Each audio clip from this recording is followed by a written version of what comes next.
Hello everyone and welcome back to my opinion, and this is part 2 of my IPL 2022 Mega Auction preview.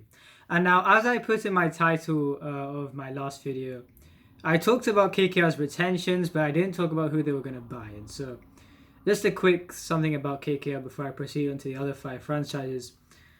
I feel like they may buy their captain Owen Morgan back because there isn't really I just feel like he would be a ready-made leadership option.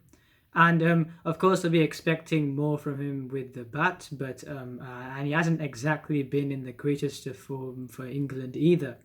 But if I just feel like in the captaincy thing, I think if he wasn't captain, I don't think they would have been in the final of the last season based on the first half that they had. I think despite the fact that he didn't contribute with the bat, I think that he really galvanized the group while other players stood up in their performance. I think a combination of those really helped KKR turn their season around and get to the finals. So I wouldn't be surprised if they do buy him back. But another player who I think they could go for is Nicholas Puran. Now, I know his ODI forms, here's his thing. So his ODI form has been quite patchy, but I think that even though he didn't have a great IPL last time around, I think his T20 form has gradually improved, and I thought he had quite a good series against England in recent times.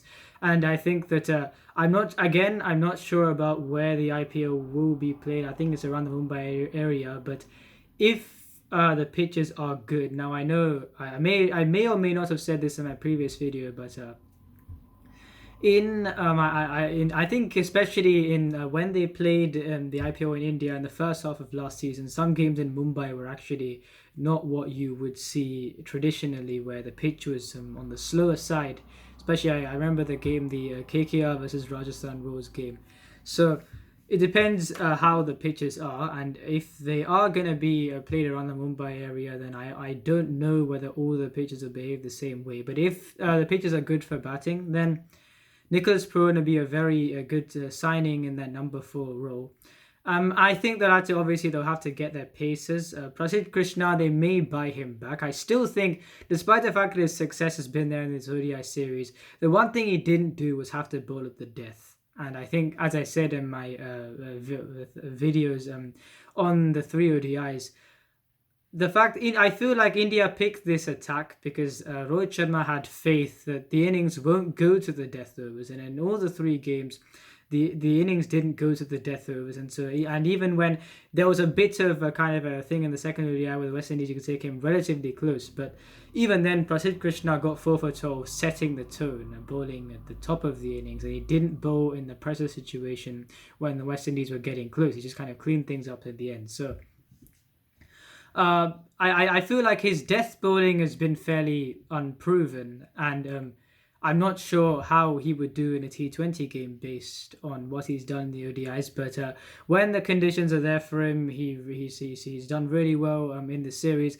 and I wouldn't be surprised if they buy Prasidh Krishna back. But something they'll be looking to do is get a few overseas fast bowlers. They'll be looking to buy Lockie Ferguson back and really get a wicket taker in the fast bowlers. Even Lockie Ferguson, yes, he's a brilliant death bowler, but he's not really a wicket taker. So I think that they try to make Pat Cummins that bowler, but I think very soon you realize, first of all, paying that kind of money for Pat Cummins was ludicrous in my opinion, because he, as far as T20s are concerned, you wouldn't really say he's found his footing. And I think that not especially, but the fact is that, just the fact that I thought that they'll play him and Lockie Ferguson together, but instead, especially in 2020, they spent a long while not playing Lockie Ferguson, and even 2021, a long while not playing Lockie Ferguson. And Pat Cummins wasn't there in the last half of the season, and it actually was a blessing in disguise for them because they could play Lockie Ferguson every game, so pretty much every game. So I think they need to really establish their the seamers in their bowling attack. They've got the best spin duo in terms of output in the tournament. And I actually think that, Nicholas Puran with the bats, you could say. I think that they had very good Indian players like Nitish Rana and Rahul Tripathi in their top order, who proved to be quite good when it was kind of a tale of two halves in 2020 the top order didn't have much success. In 2021 the middle order didn't have much success and it was a top order.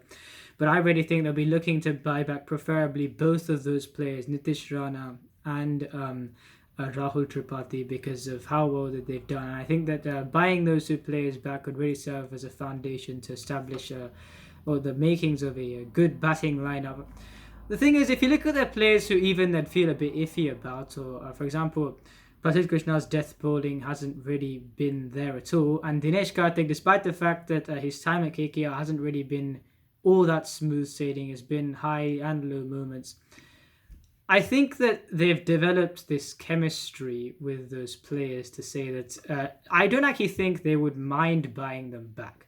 And even though, as I said, there was a mixed bag for Dinesh Karthik after the 2018 season and his own personal performance, especially in the IPL for KKR, and also the captaincy thing and everything, I still think that I wouldn't be surprised if they buy back Dinesh Karthik to kind of still keep at least two of that finishing trio with Andre Russell and Dinesh Karthik. And if they do buy back Eoin Morgan as a captain, then I don't think that it will be too badly sad for them. But at the same time, if they're looking for batting up, but Nicholas Purwan will be a great option. And Ishan Kishan, I really think that, yes, they have Venkatesh here, so actually this may not suit that much. But if they still want to take a punt on him, if the conditions are going to be good, then they may pick him. But even then, I think that I'll probably vouch on Nicholas Purwan being picked a lot more, since they already have Venkatesh at the top of the order, unless they want to go all out attack and just pick Ishan Kishan to open with him. So yeah, that's on KKR. And the next team I want to talk about is the Rajasthan Royals. Now, like I said in my previous video, I said every team is entitled to the best players. And every player that is in the IPL pool is a brilliant player. But as I said in my previous video, the Delhi Capitals and Mumbai Indians franchises seem to be a cut above the rest in so much, and that they're the two teams that really wouldn't want a mega auction, whereas Punjab and Rajasthan Royals probably would do.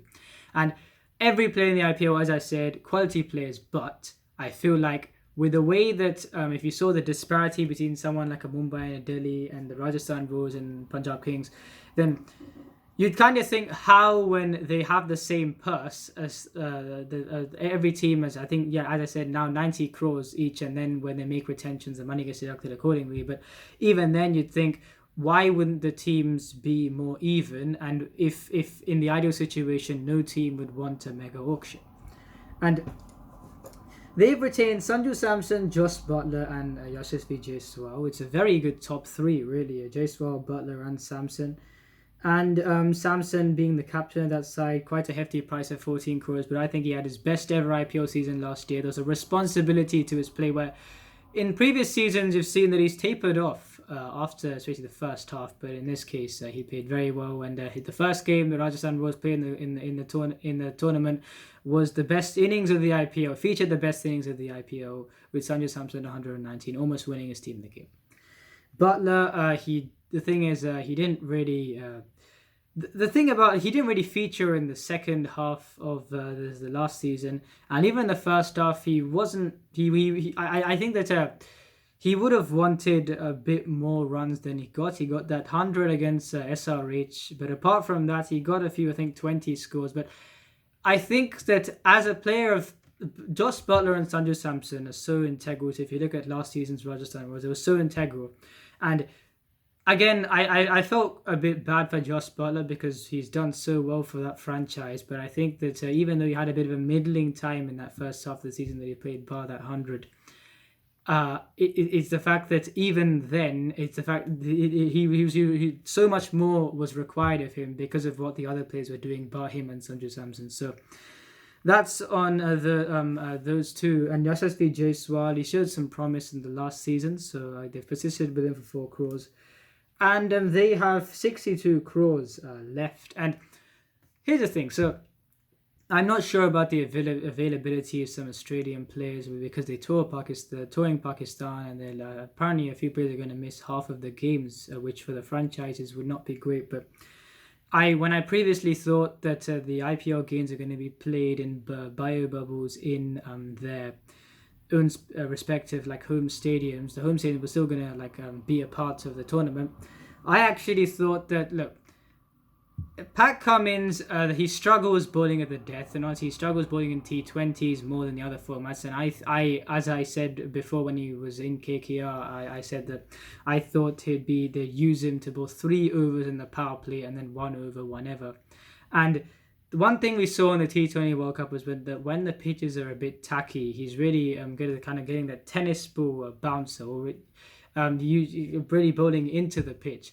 And I think that if you look at the Rajasthan Royals Stadium, or even if the stadiums that they're going to play, and even if some of them are on the slower sides on their day, Pat Cummins will actually, I think, do much better than if he just bowled on a belter of a pitch, because he isn't really a natural T20 bowler. He thrives in the Test match format. He does well in ODIs, but in T20s, you'd say he's the most effective with the new ball, but he's not really got death bowling, and especially on a flat pitch, I think that he would struggle. And the only time the reason why he did well at the death in the T20 World Cup was because, as I said, the tacky pitches, and he could use that bouncer into the pitch often. And if you're looking at places that you can do that, if the IPL is going to be played in the same stadium, which they're not, but on the day, on slower, tackier surfaces, if the Mumbai Stadium plays the way that it played in the last season on some games, then I think Pat Cummins will be a very effective option in bowling that bouncer into the deck on a tacky surface, and he also offers a lot with a bat as well. So I actually think that if you look at the player who's not with this franchise now because he's retired, in Chris Morris, last season it was not a great season for him. His bowling was erratic, and apart from that one game against the Delhi Capitals, he didn't really do much with the bat either. So if you're comparing their impact, if they're both going to give runs at the death, I just think that Pat Cummins is probably going to give you more with a bat at this time than Morris did. And if he's used correctly, I do think Pat Cummins will give you more than Chris Morris. So they could either just bowl him up top, and I think that it'll work quite nicely. And I'll see, depending on how slow the pitches are. The more slower the pitches are, I actually think that him bowling that bouncer into the pitch will really help him. And I think he'll have a better tournament than he had in 2020 and 2021. I think they could actually buy back Mustafizur Rahman. He had a brilliant season last time. The way he was bowling slower balls, him and Chetan Sakaria were actually a very effective partnership. I actually thought that was a huge positive in the bowling for the Rajasthan Royals last season. Sometimes it's relative. There were times where things didn't really go to plan. But on the whole, I thought, based on what we saw in the 2020 season, I really thought that the bowling had really taken a huge turn, especially with Mustafizur Rahman and Chetan Sakaria. And I really think that they could buy those players back. Rassi van der Dusen, I didn't talk about in my last video, but he was another player who I even thought CSK would get. I think that he will fit into most teams in this tournament. Players like him and Shah Rukh Khan, I think that they can pretty much bat anywhere in the order. So they'll really get some big bucks. Well, I'm not actually sure Rassi van der Dusen will, because like Faf du Plessis, I think that people look at the supposedly more glamorous options, even though he puts the numbers up. But I would really want him to get picked in this auction. Because I just feel like they've given chances to a lot of players in the auction across IPL sides where they haven't done well for a number of seasons, but they give them a chance anyway, even if it's a base price and a quite low base price, even if they don't really pay much money for them. I think it's about time to give Rassi van der Dusen a chance, and I think he'd really fit in this Rajasthan Royals team. I think in that number 4 option, if you put, you'd really, the thing that they've struggled with is the middle order. And I think that with the versatility that Rassi van der Dusen offers, if you look at that top 4, it really is quite a good top 4. And if Jaiswal, who has promise, if he comes good, he even has a decent season, because I think that if he is still young in his career, and if the other players stand up around him and he has a decent season, the batting will actually, I think, would improve substantially from last season. So that's on the Rajasthan Royals. I just think that they'll again have to form their attack. They don't have a single bowler retained. I still think they should buy back Chetan Sakaria and Mustafizur Rahman. Tyagi, I'm not sure who gets. If they buy it back at a very base price, then again, I think it's imperative that they obviously they're going to have to build a bowling attack, and the reason why I said Tyagi is because one, he did show a bit of promise. I think that yeah, if you saw the way that he came back and bowled that last over to win them the game against Punjab, and also the game where the Butler scored 100 in the first half of IPL 2021, he really bowled well in that game as well, and so. I think that if they buy him back, I wouldn't really mind too much. And yeah, best of luck to Rajasthan Bulls. 62 crores. And they have to build a bowling attack and focus on that middle order. And yeah, best of luck to them. Then SRH. Now SRH, they've retained Williamson for a hefty 14 crores. And then Umran Malik and Abdul Samad for 4 crores each. Now with this side, really, they've retained Williamson, who you wouldn't really say is... I think with SRH, they back Williamson a lot, but if he went into an auction, would teams have him in their plans as much? Not really. And I think that you'd have to consider him as a captain plus batsman and batting in the top 3, especially. Preferably for me, opening the batting in T20s. I think that despite the fact he does well in 3, just to give him that extra assurance with an aggressive batsman who kind of goes from the outset batting with him. I think as captain and player, he'd be a very, very good player. And I think that... I think before, with the players that they had before, Williamson didn't really... If making Williamson captain meant that you always had to pick him, so when you had Warner, Bairstow and Rashid Khan, when you have those 3 overseas players who would pretty much make most of any T20 side, the fact that you had to pick Kane Williamson was a bit of pressure, because that meant, especially so in 2019, you had to have 3 overseas players at the top and Rashid Khan, which meant that all-rounder to give stability in the middle. Yes, Rashid Khan's an all-rounder, but you wouldn't really say he's a batting all-rounder. That batting all-rounder to give stability in the middle order. And even someone like a Nabi, who I think is an excellent player and honestly does both facets to equal degree.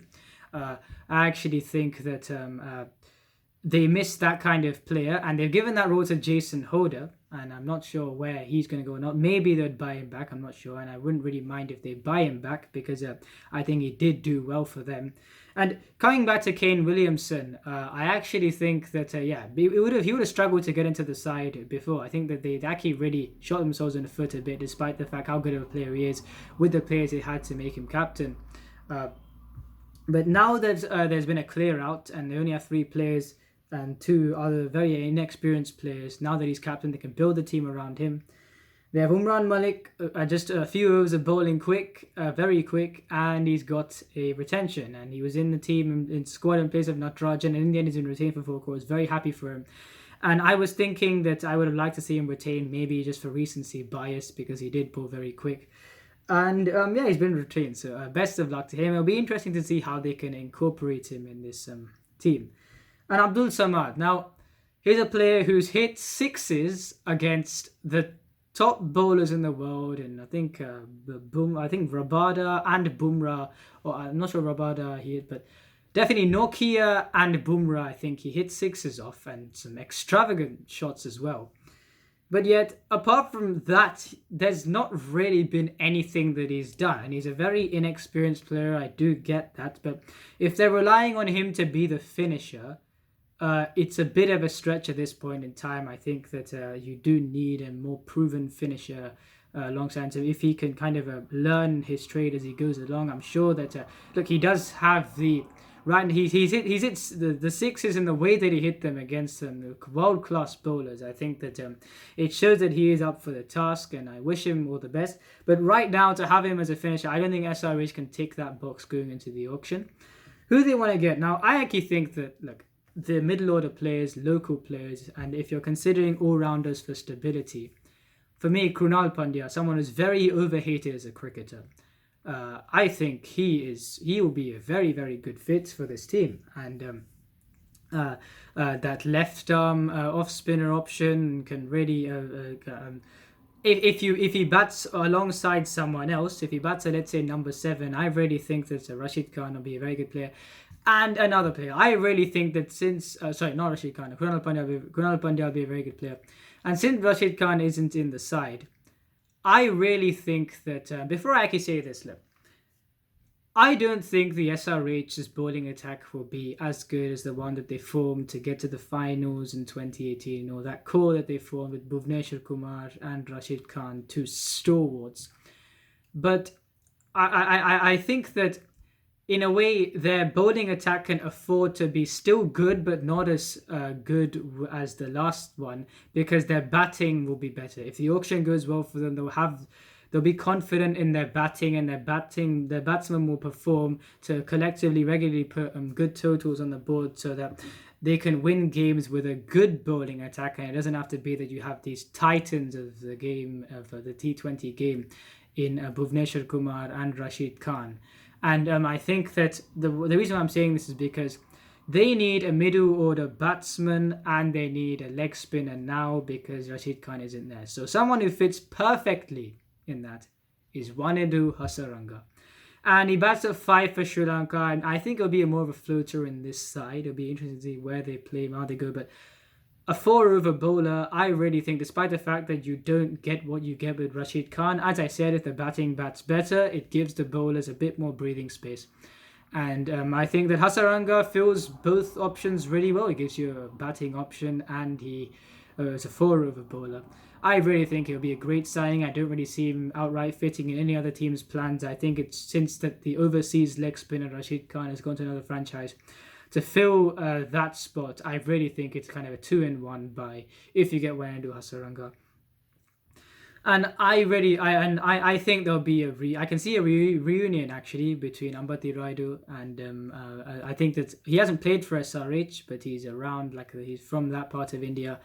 And I think that him to SRH as a player that will aid a transition, I really think it'll be a very good signing, because as I've said before quite a few times, if you look at the CSK team and you associate the rust of players that don't play cricket apart from the IPL, but even for Ambati Raidu, you don't actually associate him with that as much. He's always up for the fight, and he always manages to put out good numbers every season. And even for CSK, when he's not playing cricket most of the time outside the IPL, and yet there are a few innings even last season, I think it's 62 off 28 or something one game, which really showed that he's still up for the challenge and he's playing very well. So I think Ambati Raidu in this team will be a very good addition. I also think Dinesh Karthik will be quite a good addition, because they need a keeper, because Johnny Bairstow would have been that player. And if they want to play, they have to play Vidimansa up at the top, and that's worked in a mixed bag. And mostly for SRH, it's not provided the maximum output with the bat. He's a brilliant keeper, the best keeper in the tournament.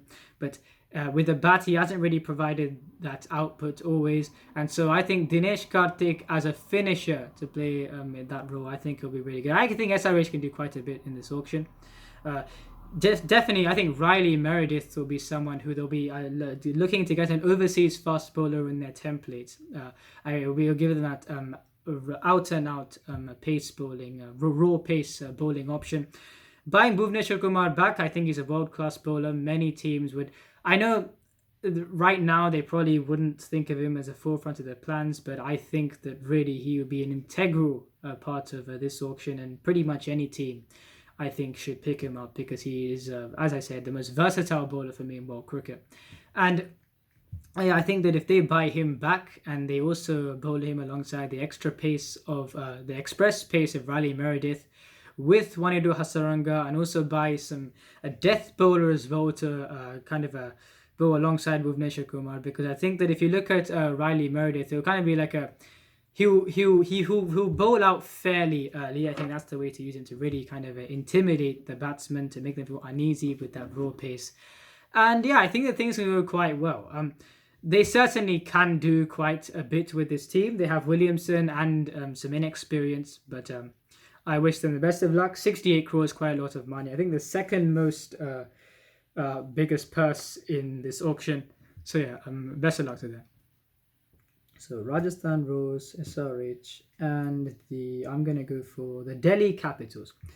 Now they've retained Rishabh Pant, Akshar Patel, Prithvi Shaw, and Anrik Nokia. So very good retentions from them. A pocket rocket in Prithvi Shaw, Rishabh Pant, dynamic batsman in the middle order. Akshar Patel, honestly, I think he should be a regular in the Indian team white ball setup. and Anrik Nokia, a world-class express fast bowler. So that is a brilliant spine. The top order, middle order, lower middle order, and bowler, and honestly, and a spinner, a fast bowler and spinner as well. Honestly, that is a brilliant spine. I actually think, considering what I said about Ashwin coming to CSK previously, he'll be a great signing. Rather, for me, it'll be a great signing, and he will still be a great signing for CSK as a frontline off spinner. But I do think, depending on the template of the team, if they keep it near the same, then I'm not sure if they'll go for, like, they may still go for him, but I'm not sure if about his game time, whether he'll play pretty much every game. Whereas in this case, which he may do over there, but I'm saying that in this case, in a team that he has played pretty much every game for, I think buying him back and putting alongside Akshar Patel, that is probably I would say one of the most economical, if not the most economical. Yes, it's Narayan and Chakravarti, but this one's up there as well. Him and Akshar Patel, probably the most economical spin bowling partnership in this IPL.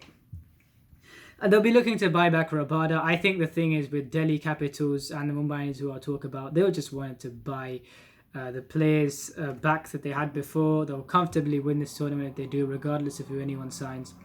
And I think that with Delhi, as opposed to the Mumbai Indians, probably with Delhi, there is an opportunity to buy back pretty much all of the players. Apart from Marcus Stoinis, who's a huge loss.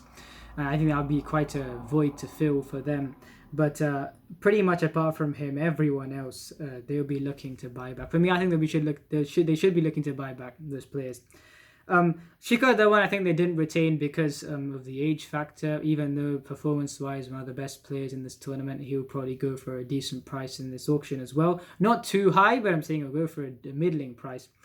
And yeah, I really think for the Delhi Capitals buying a lot of the players who they brought back. I'm trying to think of suggesting any new names, but the side that they picked really in the last 2 seasons or so, such a complete side.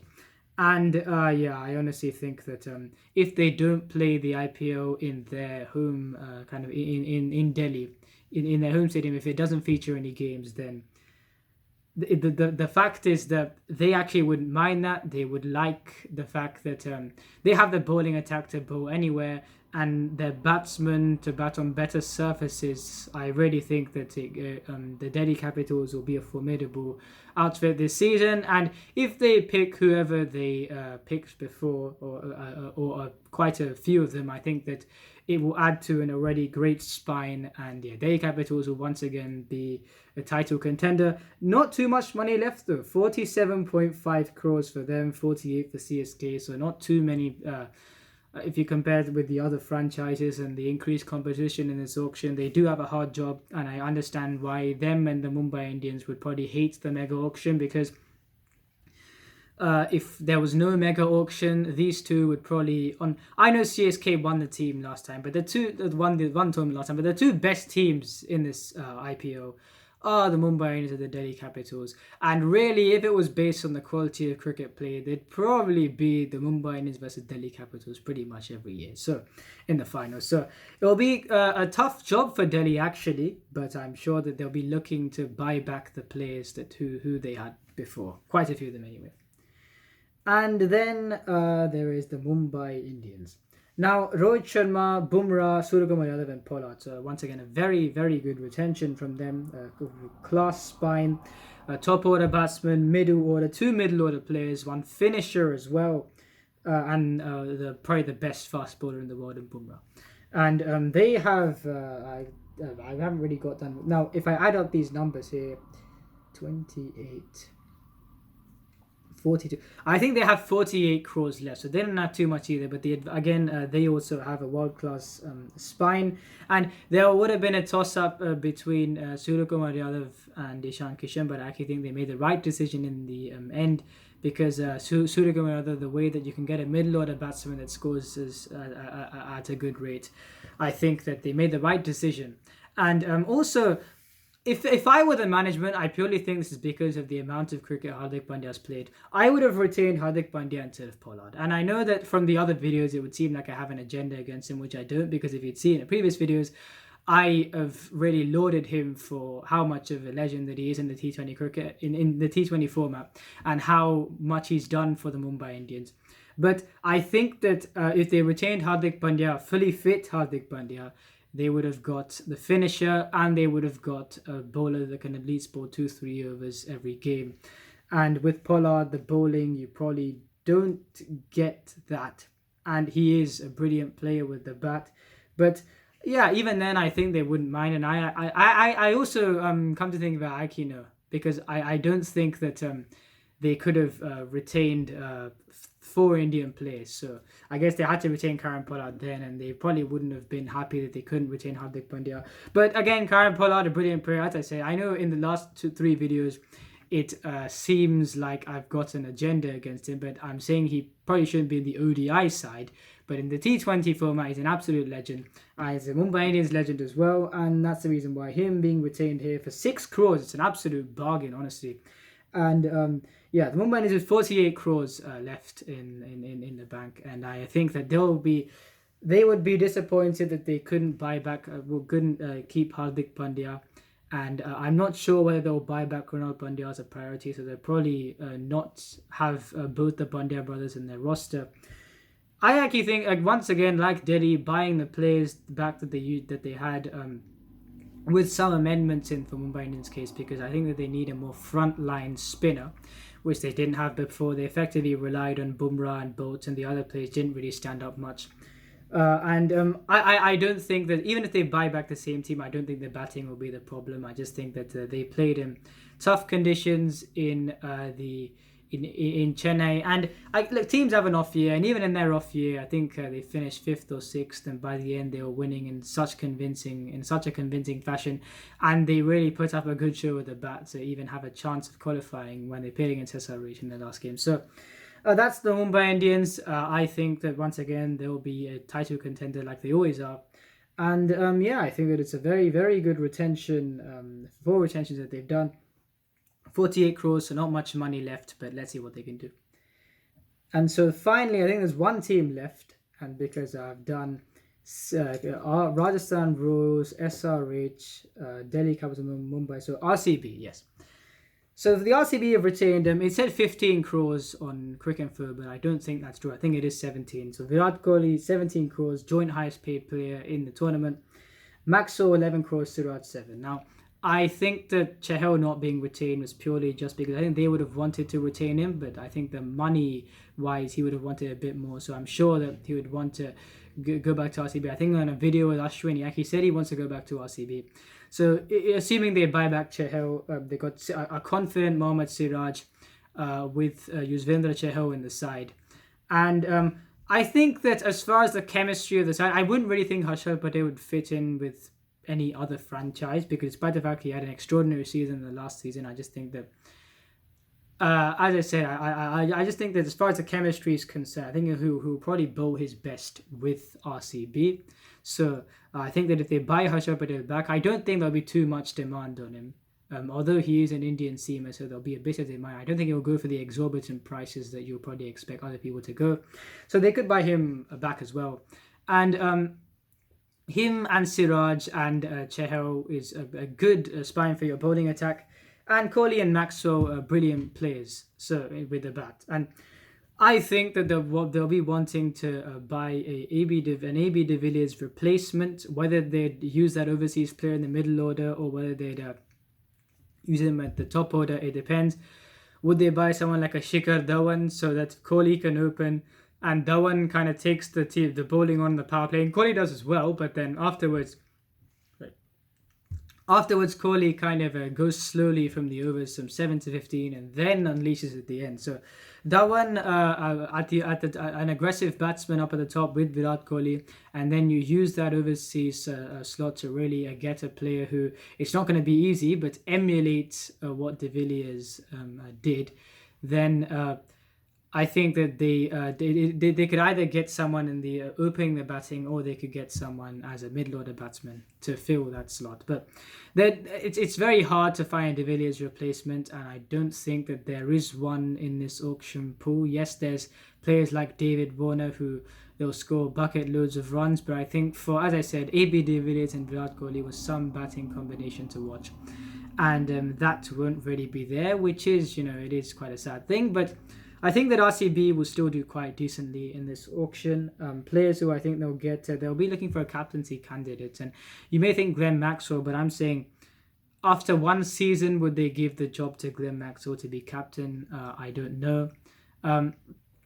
It'll be interesting to see the team dynamic because Virat Kohli is still in the team, but there'll be the team will be led in a different way. As you've seen with India, there's not this outright show of aggression when Kohli is captaining on the field, but I think that there is this higher tactical incision that Rohit Sharma brings to the Indian white ball setup.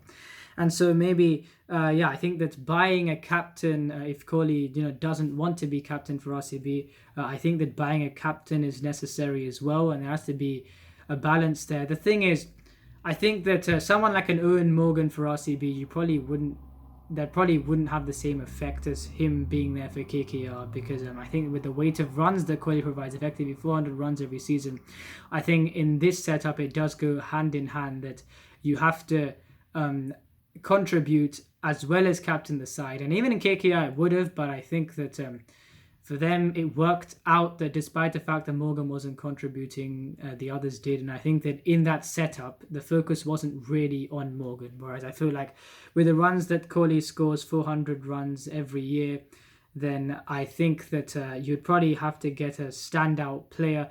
Buying a captain's going to be a bit of a risk, I think, because KKR tried it and they got a very good captain, which is the reason why, even though he wasn't contributing in 2021 in that season, his team still got to the final. But it'll be interesting to see who they're actually going to go for in captaincy. If Shreyas Iyer is captain, where is he going to bat? That'll be interesting. Are they going to put him at number 3? Maybe. And we'll have to see where that goes. But RCB, I'm sure they'll do quite well this auction. I'm sure they'll buy at least 2 bowlers back, Chahal and I think Harshal Patel. And I think that in the 2020 and 2021 seasons, I think RCB have bought some players in their overseas roster, which I think they just took up a spot in the end. They paid 11 crores for Kyle Jamieson, who they dropped themselves, and he didn't start a single game for their side in the World T20 in the same part of the world that reached the finals. So I think that, then they also brought in George Garton, who I think it was way too early at that stage for him to be bowling in the IPL. Udana, as I said before, didn't work out at all in 2020. Aaron Finch is a good player, but doesn't have the greatest of IPL records, and they let go of Quinton de Kock in 2018 to then kind of struggle in that opening partnership. Who was going to bat along. I know Kohli wasn't opening the batting in 2018, but actually no, in 2019 and in 2020, it was a kind of a thing where you thought alongside Kohli there wasn't really that opening partner who they could rely on. I know Padikkal's there now, but they would have preferred to have Quinton de Kock in the setup. And so I think the things with the overseas players that they haven't really got right, and I'm hoping that they do get those right in this auction. And let's see how things go for them. And that's it. So that's all the teams in this, all the franchises in this tournament. And let's see what they're going to do tomorrow and the day after. And it should be a very exciting view. If you enjoyed this video, please like and subscribe. And please share this video with your friends. And remember, this is my opinion. What's yours?